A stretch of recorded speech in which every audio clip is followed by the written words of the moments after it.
kisah-kisah para nabi. Yang kita cuplik dari kitab tersebut, kisah para rasul, ulul azmi minar rusul, para rasul dari kalangan rasul yang memiliki azam yang kuat. Sampai kepada ucapan Ibnu Katsir rahimahullahu ta'ala dalam surat Maryam, dakwah beliau kepada ayahnya ketika beliau mengucapkan kepada sang ayah bahwasanya yang ayahnya sembah dari arca tersebut tidak memiliki akal, tidak mendengar, tidak melihat, tidak memberikan sesuatu apapun.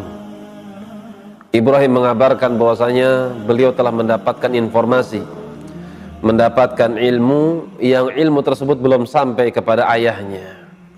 Maka sang anak menyarankan agar ayahnya mengikuti apa yang telah beliau miliki daripada ilmu kenabian, ilmu risalah. Ternyata jawaban sang ayah itu di luar daripada dugaan.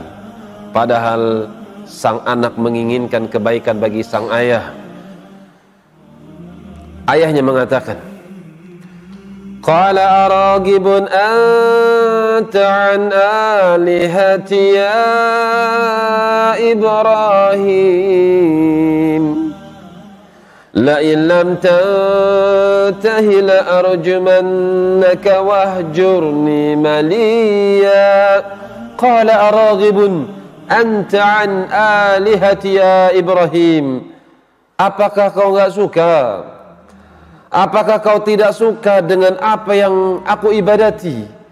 Kau tidak menyukai apa yang aku sembah daripada sesembahan-sesembahanku, wahai Ibrahim alaihissalam.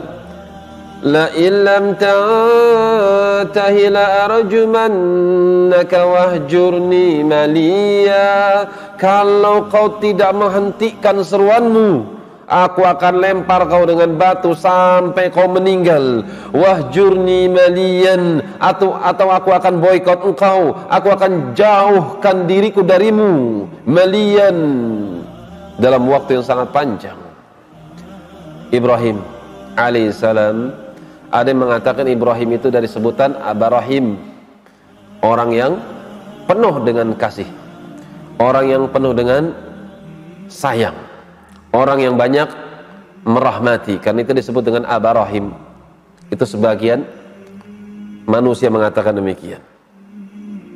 Karena itu ketika ayahnya mengancam dengan pembunuhan, ketika sang ayah mengancam dengan kalimat-kalimat yang tidak menyenangkan, maka Ibrahim menjawab dengan kalimat-kalimat yang menyenangkan. Ibrahim alaihissalam mengatakan, qala salamun alaik, qala salamun alaik, sastaghfiru laka rabbi innahu kana bi hafiya. Qala salamun alaik, keselamatan untuk engkau wahai ayahanda, semoga Allah melimpahkan keselamatan untukmu. Sa'astaghfiru laka rabbi, sa'astaghfiru laka rabbi, aku akan mohonkan ampunan untukmu kepada Tuhanku. Ini ketika Ibrahim alaihissalam mengharapkan hidayah, memohonkan istighfar bagi orang kafir ketika mereka masih hidup, boleh.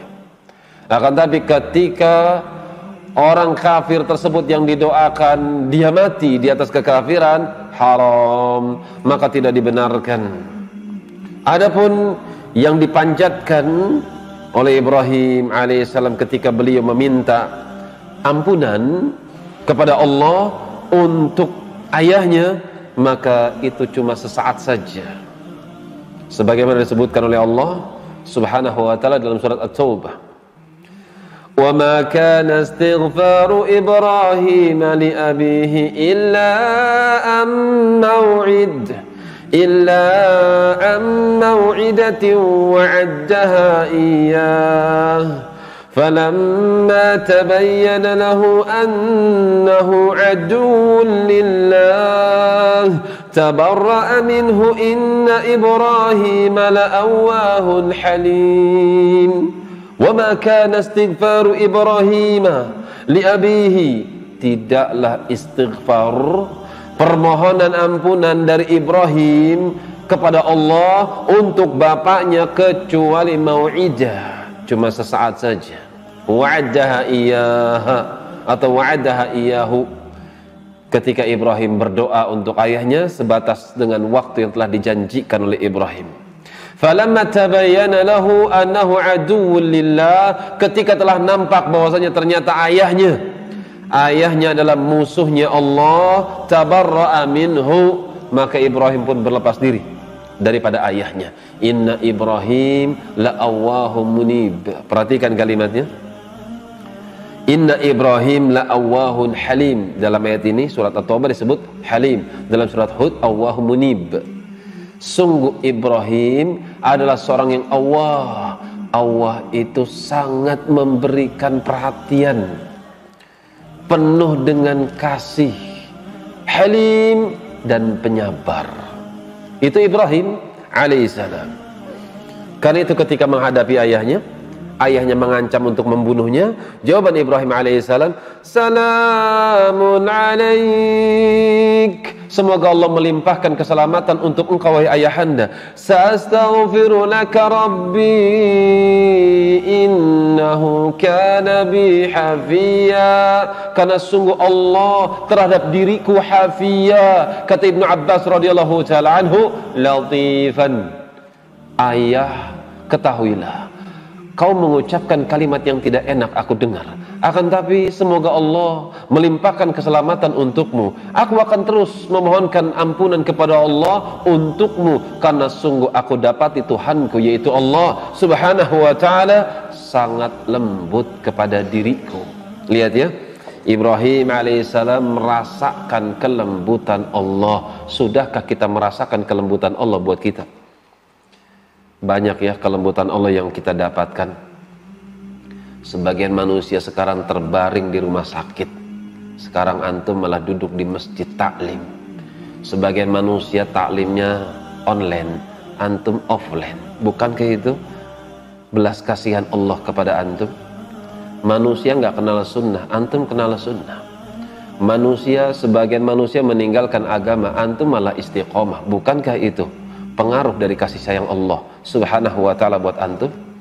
Antum bisa meninggalkan berbagai macam hal-hal yang dilarang oleh Allah subhanahu wa ta'ala, sementara sebagian mereka manusia justru perebutan sesuatu yang diharamkan oleh Allah subhanahu wa ta'ala, memburunya, bahkan mengorbankan agama untuk mendapatkannya, sementara antum mengorbankan dunia untuk mendapatkan apa yang ada di sisi Allah. Bukankah itu pengaruh daripada kelembutan Allah buat antum? Itu baru satu sisi, belum sisi-sisi yang lain. Karena itu saya ulangi ya, ibadahilah Allah dengan penuh kecintaan. Sadari bahwasanya apa yang antum lakukan itu merupakan kasih sayang Allah buat antum. Antum wudu, antum sholat, antum ta'lim, antum baca Quran, itu kasih sayang Allah yang Allah berikan secara khusus buat antum. Dimana sebagian orang tuh nggak kebagian. Mereka nggak memperdulikan Quran, mereka nggak memperdulikan ta'lim, mereka nggak memperdulikan agama mereka. Yang mereka pedulikan perut dan apa yang ada di bawahnya. Sementara antum apa yang ada di atas perut, jantung, hati. Antum berusaha untuk mengenyangkan hati antum dengan istiqomah. Antum berusaha untuk mengenyangkan hati antum dengan qanaah. Antum berupaya untuk membersihkan hati antum dari noda-noda kesyirikan dan juga kebid'ahan. Bukankah itu pengaruh daripada kelembutan Allah subhanahu wa ta'ala? Ibrahim merasa bahwasanya Allah sangat lembut kepada beliau. Innahu kana bi hafiya wa a'tazilukum wa ma tad'una min dunillahi wa ad'u rabbi. Aku akan tinggalkan kalian. Wa ma tad'una min dunillah, aku tinggalkan kalian dan apa yang kalian sembah selain Allah. Wad'u rabbi, aku hanya akan berdoa, beribadah hanya kepada Allah. Wa ad'u rabbi asa an la akuna bidu'ai rabbi syaqiya. Wa ad'u rabbi, aku akan berdoa kepada Allah, asa, supaya dengan doa yang aku panjatkan, alla akuna bidu'ai rabbi syaqiyan, supaya aku tidak akan pernah merasakan berkeluh kesah ketika aku meminta kepada Allah Subhanahu wa ta'ala. Ala akuna bidu'ai rabbi syaqiya, aku nggak pernah merasakan bosan, aku nggak pernah merasakan celaka ketika aku meminta kepadanya. Ketika meminta belum dikasih, nggak pernah aku merasa rugi. Ketika aku memanjatkan doa ternyata belum juga dikabulkan, aku nggak pernah merasakan kecelakaan dengannya. Ketika aku meminta kepada Allah ternyata belum juga dikasih sama Allah Subhanahu wa ta'ala, aku nggak pernah merasakan rugi. Ad-du'a huwal ibadah, karena doa itu ibadah.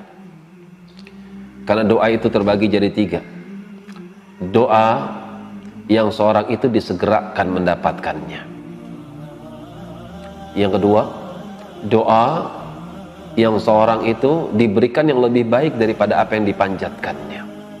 Yang ketiga, doa ditunaikan nanti setelah hari kebangkitan. Itu yang paling terbaik. Yang pertama, seorang meminta doa, ya Allah, aku ingin mendapatkan jodoh, dikasih minggu depan. Berarti disegerakan pengabulannya di dunia. Ya Allah, aku minta rizki, ya Allah, tahun ini atau bulan ini aku harus mendapatkan rumah, aku harus mendapatkan kendaraan, aku harus mendapatkan ini dan itu, ya Allah, berikan apa yang aku inginkan. Diberikan sama Allah. Itu doa yang disegerakan. Poin yang pertama. Poin yang kedua, doa yang dipalingkan kepada hal yang lebih baik. Ya Allah, aku ingin mendapatkan rizki, ya Allah, aku ingin mendapatkan kendaraan sekitar 100 juta, ya Allah, berikan ya Allah, berikan kemudahan ya Allah untuk mendapatkannya. Ternyata Allah berikan kesehatan yang seandainya dia tidak berdoa ketika itu, Allah sudah menurunkan takdir bahwasanya hamba ini akan kecelakaan, disebabkan karena kecelakaan tersebut satu organ tubuhnya hilang dan dia harus mengobati organ tubuh tersebut tembus angka 100 juta, dan Allah tidak menginginkan hal itu terjadi. Ketika hamba minta uang 100 juta, Allah palingkan, jangan 100 juta, Allah kasih keselamatan. Yang tadi mau tabrakan nggak jadi, yang harusnya sudah tabrakan, ini kemungkinan besar dia pasti tabrakan, terjadi tabrakan, tapi Allah palingkan, nggak jadi. Apa sebabnya? Doa yang dipanjatkan oleh hamba diberikan kepada hamba yang lebih baik daripada yang dia pinta. Ini yang kedua. Dan ini mungkin kita nggak pernah menyadarinya. Mungkin kita suudzon kepada Allah Subhanahu wa ta'ala. Ya Allah, aku pengen ini, kok nggak kelihatan ya? Ya Allah, aku pengen itu, kok nggak kelihatan tanda-tanda pengabulan doanya? Ya Allah, aku ingin mendapatkan ini dan itu, tapi kok nggak kelihatan ya? Seperti nggak dikabulkan. Ya Allah, betapa husnudzonnya kita terhadap diri kita sendiri, betapa suudzonnya kita kepada Tuhan kita. Husnudzon terhadap diri sendiri, perasaan kita sudah baik deh, sudah sholat 5 waktu, sudah doa dengan khusyuk, sebelum doa sudah pakai infak dulu, berbuat baik sama tetangga, berbuat baik sama orang tua, perasaan kita sudah baik. Padahal kebaikan-kebaikan yang kita lakukan belum tentu 100% ikhlas. Bisa jadi riya, bisa jadi sum'ah, bisa jadi pengen dikata ini, pengen dikata itu. Tapi dia dengan husnudzon terhadap dirinya, dia merasa sudah baik dan dia berhak mendapatkan pengabulan doa. Itu namanya suudzon sama Allah Subhanahu wa ta'ala. Adapun yang ketiga, doa seorang hamba itu dipending pengabulannya nanti sampai datangnya hari kebangkitan, dan ini yang lebih baik, lebih baik, lebih baik dari yang pertama dan yang kedua. Ya Allah, minta rumah, ya Allah minta kendaraan, ya Allah minta jodoh, ya Allah minta ini dan itu, nggak dikasih semuanya. Sampai dia mati dia nggak punya rumah, sampai dia mati nggak punya kendaraan, sampai dia mati miskin, nggak punya uang. Padahal dia mintanya apa? Ya Allah, aku minta rizki, ya Allah minta ini dan itu. Sampai meninggal nggak dapat dia. Ternyata disimpan sama Allah. Ketika hari datang, hari yang dijanjikan, hari kebangkitan, ditimbang, ternyata ngepas, ngepres, 50-50, 50 kejelekan, 50 kebaikan. Sudah putus asa sudah. Ya Allah, nyemplung juga ke neraka ya Allah. Na'udzubillah.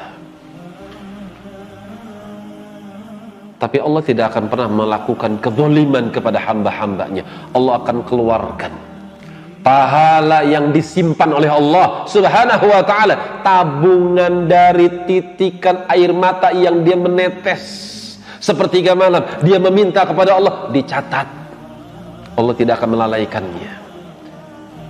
Ternyata Allah mengeluarkan pahala yang Allah simpan, dan itu merupakan doa yang sekian tahun dia panjatkan, disimpan sama Allah, diberikan pada hari kiamat. Bukankah itu lebih baik dari yang pertama dan yang kedua? Kan itu Ibrahim alaihissalam mengatakan, ala akuna bidu'ai rabbi syaqiyya. Aku tidak pernah merasa celaka dengan doa kepada Allah. Aku nggak pernah bosan meminta kepada Allah. Aku nggak pernah merasa sia-sia, nggak ada manfaatnya ketika aku meminta kepada Allah Subhanahu wa ta'ala. Kan itu kaum muslimin, kaum muslimat rahimani wa rahimakumullah, jika Anda ingin kebaikan, jangan pernah putus asa dari doa. فَلَمَّا اعْتَزَلَهُمْ وَمَا يَعْبُدُونَ مِنْ دُونِ اللَّهِ. Manakala Ibrahim meninggalkan mereka, meninggalkan ayahnya, meninggalkan kaumnya, وَمَا يَعْبُدُونَ مِنْ دُونِ اللَّهِ, dan juga meninggalkan arca-arca tentunya. وَهَبْنَا لَهُ إِسْحَاقَ وَيَعْقُوبَ. Maka Allah pun memberikan karunia kepada Ibrahim, Ishak dan juga Yaqub. Wa kullan ja'alna nabiyya, dan kami jadikan keluarga mereka sebagai nabi. Ishak, Yaqub, nabi. Ada seorang perempuan, bapaknya nabi, suaminya juga nabi. Siapa perempuan itu? Perempuan yang beruntung. Bapaknya nabi, suaminya juga nabi. Masya Allah, ini beruntung sekali ya. Bapaknya nabi, suaminya pun nabi juga. Ada yang tahu? Maryam belum nikah, Pak. Maryam nanti nikahnya sama Muhammad sallallahu alaihi wasallam. Apa dalilnya? Kalau Maryam nikahnya sama Muhammad sallallahu alaihi wasallam, apa dalilnya?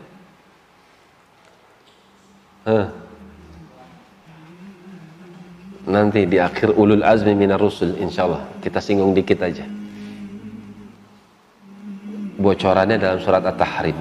Muhammad sallallahu alaihi wasallam akan nikah dengan Maryam dalam surat At-Tahrim dan dalam surat Ali Imran. Bikin kuis ya, cari dari mana istinbatnya, kok Nabi Muhammad nikah dengan Maryam radhiyallahu ta'ala anha berdasarkan surat At-Tahrim. Ente kan cuman 1-2, atau dalam surat apa ya, Ali Imran, dari وَإِذْ قَالَتِ امْرَأَةُ عِمْرَانَ رَبِّ إِنِّي نَذَرْتُ لَكَ مَا فِي بَطْنِي مُحَرَّرًا فَتَقَبَّلْ مِنِّي. Nah dari situ antum baca lembaran berikutnya di situ, bahwasanya Nabi Muhammad SAW akan nikah dengan Maryam radhiyallahu ta'ala anha. PR ya, dalam surat At-Tahrim, dalam surat Ali Imran. Itu cuma istimbat sebagian para ulama, diantaranya Ibnu Katsir rahimahullahu ta'ala dan juga Syinqiti. Baik, kita lanjut. Dan juga PR, seorang wanita yang bapaknya nabi, suaminya pun nabi. Siapa wanita tersebut? Mungkin kalau disebut dalam bahasa Indonesia mungkin antum kenal semua. Namanya kayak orang Indonesia namanya. Taib. Wa kullan ja'alna nabiyyan, dan kami jadikan keluarganya sebagai keluarga nabi. wa wahabna lahum min rahmatina waj'alna lahum lisana sidqin aliyya. Dan kami karuniakan kepada mereka semua itu, Ibrahim, Ishaq, Yaqub, min rahmatina, kami limpahkan mereka berdasarkan rahmat dari kami, waj'alna lahum, kami jadikan mereka semua itu lisana sidqin aliyya, disebut dengan lisan kebenaran, disebut-sebut dengan seorang yang benar dan tinggi derajatnya. Ada nggak yang mencela Ibrahim alaihissalam? Tidak ada. Yahudi, Nasrani, Muslim pun tidak pernah mencela Ibrahim, Ishak dan Yakub alaihissalam. Ini kisah Nabi Ibrahim yang disebut dalam surat Maryam yang dibawakan oleh Imam Ibnu Katsir rahimallahu taala. Kemudian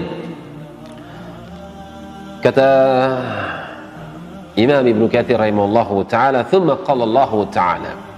Kemudian Allah Subhanahu wa taala berfirman. Beliau membawakan firman Allah dalam surat Al-An'am ayat yang ke-75 sampai 83. Kita lihat ya. Surat Al-An'am. Buat bapak-bapak, ibu-ibu yang punya mushaf silahkan, biar kita ngaji bareng.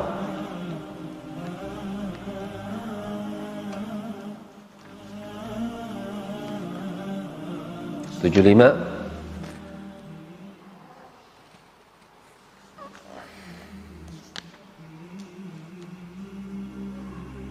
sampai 83. Ibnu Katsir membawakan dari Al-An'am 7 berapa tadi? 75 ya. Tapi lebih bagusnya kita awal dari 74. Lebih nyambung. Satu lembar ya. Wa idh qala Ibrahim li abihi azara atattakhidhu asnaman alihah inni araka qaumaka fi dhalalin mubin. Dan ingatlah ketika Ibrahim alaihissalam mengatakan kepada ayahnya. Siapa ayahnya? Azara. Masih ingat kenapa disebutkan dalam sirah disebut namanya Tarah, sementara disebutkan dalam surat Al-An'am nama bapaknya Azar? Kenapa? Karena orang ini orang yang sangat fanatik kepada berhala yang namanya Azar. Ini yang pertama. Yang kedua apa? Kata Ibnu Jarir kemarin, kemungkinan Ibrahim atau bapaknya Ibrahim punya nama berapa? Punya nama 2, Azar dan Tarah. Dan ingatlah ketika Ibrahim alaihissalam mengatakan kepada ayahnya Azar, atattakhidhu asnaman alihatan, apakah engkau menjadikan arca itu sebagai sesembahan? Inni araka wa qaumaka fi dhalalin mubin. Sungguh tidaklah aku memandang engkau wahai ayah dan juga orang-orang yang mengikuti engkau dari beribadah kepada selain Allah, itu betul-betul salah jalannya. Dhalalin mubin, kekeliruan yang amat nyata. Wa kadzalika nuriya Ibrahim malakutas samawati wal ard waliyakuna minal muqinin. Dan demikianlah kami berikan dia petunjuk, kami tampakkan, kami perlihatkan kepada Ibrahim dengan mata hatinya ilmu. Malakutas samawati wal ard, dengan mata hati tersebut Ibrahim alaihissalam bisa bertafakur dengan melihat kepada kerajaan-kerajaan langit dan juga kerajaan bumiku. Waliyakuna minal muqinin, supaya Ibrahim alaihissalam menjadi golongan orang-orang yang yakin dengan sebab terbuka mata hatinya setelah mendapatkan hidayah. Karena itu dalam surat Az-Zariyat Allah mengatakan, wa fil ardi ayatun lil muqinin wa fi anfusikum afala tubsirun wa fis samai rizqukum wa ma tu'adun wa fil ard, dan di atas muka bumi ini ayatun, terdapat padanya tanda-tanda kebesaran Allah Subhanahu wa ta'ala. Buat siapa? Lil muqinin, bagi mereka orang-orang yang yakin. Dalam ayat ini disebutkan wa kadzalika nuriya Ibrahim, di antara orang yang yakin adalah Ibrahim alaihissalam, di mana kami tunjukkan, kami perlihatkan kepada Ibrahim kerajaan langitku dan kerajaan bumiku dengan kacamata hatinya, dengan basirah yang ada di dalam hatinya, liyakuna minal muqinin, yang dengan sebab pandangan yang keluar daripada mata hatinya, maka jadilah dia sebagai hamba kami yang yakin. Maka dengan sebab mata hatinya yang hidup, Ibrahim pun bisa berhujjah dengan mengajak berfikir kepada manusia dengan cara melihat kepada alam semesta. Di antaranya firman Allah, kata Allah, falamma jan alaihi al-lailu ra'a, falamma janna alaihi al-lailu ra'a kawkaba qala hadha rabbi falamma afala qala la uhibbul afilin. Falamma janna alaihi al-lail, pada satu malam ketika datang waktu malam, maka Ibrahim mengajak orang-orang yang ada di sekitarnya berdialog ketika melihat ada sebuah bintang, yang bintang ini bintang yang bersinar, dikatakan bintang Jupiter, planet Jupiter yang memiliki sinar. Ibrahim mengatakan, oh mungkin ini ya Tuhanku. Kalimat Rabbi, bukan Ibrahim alaihissalam itu melakukan kesyirikan dengan kalimat-kalimat kufur. Kalau dikatakan itu bintang adalah Tuhanku, itu kufur. Dan Ibrahim alaihissalam ba'id minasyirik, orang yang sangat jauh daripada kesyirikan. Lantas kenapa Ibrahim mengatakan demikian? Ibrahim alaihissalam mengatakan kalimat seperti ini untuk mencela mereka, seolah-olah beliau menghikayatkan bagian daripada mereka, karena mereka adalah para penyembah bintang. Ibrahim alaihissalam mengatakan kepada mereka, ini Tuhanku yang memiliki sinar yang sangat terang. Falamma afala, ketika bintang itu pun sirna, qala la uhibbul afilin, oh tidak mungkin, Tuhan itu tidak mungkin sirna, saya enggak suka Tuhan yang sirna, ini bukan Tuhanku.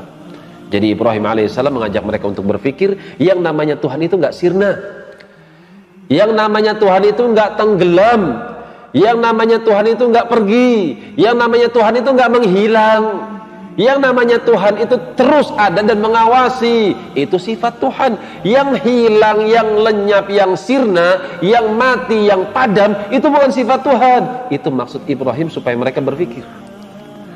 Falamma ra'al qamara bazighan qala hadza rabbi, ketika melihat yang lebih besar daripada bintang, yaitu bulan, maka Ibrahim kembali mengatakan kepada kaumnya, oh ini mungkin Tuhanku, seperti kalian menyembahnya, ini mungkin yang dimaksud oleh kalian Tuhan. Falamma afala qala la illam yahdini rabbi la akunanna minal qaumidh dhallin. Ketika bulan itu pun hilang, sirna, maka Ibrahim mengatakan, la illam yahdini, kalau Allah tidak memberikan hidayah kepadaku, la akunanna minal qaumidh dhallin, niscaya aku termasuk orang yang sesat lagi menyesatkan. Falamma ra'a asy-syamsa bazighatan qala hadza rabbi hadza akbar, ketika siang diajak lagi dialog mereka, oh ini matahari, ini lebih besar daripada bintang, lebih besar daripada bulan, inilah Tuhanku. Ibrahim alaihissalam mengejek dengan kalimat itu. Falamma afalat, ketika matahari pun hilang, tenggelam, qala ya qaum, maka Ibrahim mengatakan kepada kaumnya, hai kaum, inni bari'um mimma tusyrikun, aku berlepas diri dari apa yang kalian sekutukan, aku berlepas diri daripada amalan-amalan syirik kalian. Inni wajjahtu wajhiya inni wajjahtu wajhiya lilladzi fataras samawati wal ard hanifan wa ma ana minal musyrikin. Sesungguhnya aku hanya hadapkan wajahku kepada Allah Subhanahu wa taala, fataras samawati wal ard, sang pencipta langit dan juga bumi. Hanifan, lurus. Wa ma ana minal musyrikin. Hai kaum, sekali-kali aku bukan termasuk orang-orang yang suka menyekutukan Allah. Wa hajjahu qaumuhu, maka orang-orang kampung kaumnya Ibrahim alaihissalam pun menentangnya dengan menegakkan hujjah bahwasanya mereka punya petunjuk, bahwasanya mereka berada di atas kebenaran, bahwasanya apa yang mereka lakukan adalah al-haqq. Qala atuhajjuni, maka Ibrahim mengatakan, apakah kalian mau mendebat saya fillahi wa qad hadan? Apakah kalian mau menentang saya, mau mendebat saya, padahal Allah sudah memberikan petunjuk kepada saya? Tunjukkan bukti kalian jika kalian adalah orang-orang yang benar. Am atainahum kitaban fahum ala bayyinatin min. Apakah kalian punya bukti berupa kitab yang dengan kitab tersebut kalian bisa menunjukkan kepada saya petunjuk yang menunjukkan bahwasanya Allah memerintahkan amalan ini, Allah memerintahkan amalan itu daripada bentuk-bentuk kesyirikan? Tunjukkan kepada saya. Bal ya'idhu zalimuna ba'dhum ba'dan illa ghururan. Tidaklah kalian orang-orang yang zalim memberikan janji kecuali dengan janji-janji yang dusta. Orang yang melakukan kesyirikan gak akan pernah punya dalil yang menunjukkan perbuatan tersebut adalah perbuatan yang dibenarkan secara agama. Orang yang melakukan kesyirikan kepada Allah sekali-kali tidak akan pernah menunjukkan bukti, tidak akan pernah bisa menunjukkan dalil dari kitab wala sunnah akan benarnya perbuatan mereka, karena Allah membatalkan seluruh perbuatan mereka. Sudah masuk waktu Isya, mungkin kita lanjut pada pekan berikutnya. Wa akhiru da'wana alhamdulillahi rabbil alamin. Subhanakallahumma wa bihamdika asyhadu an la ilaha illa anta astaghfiruka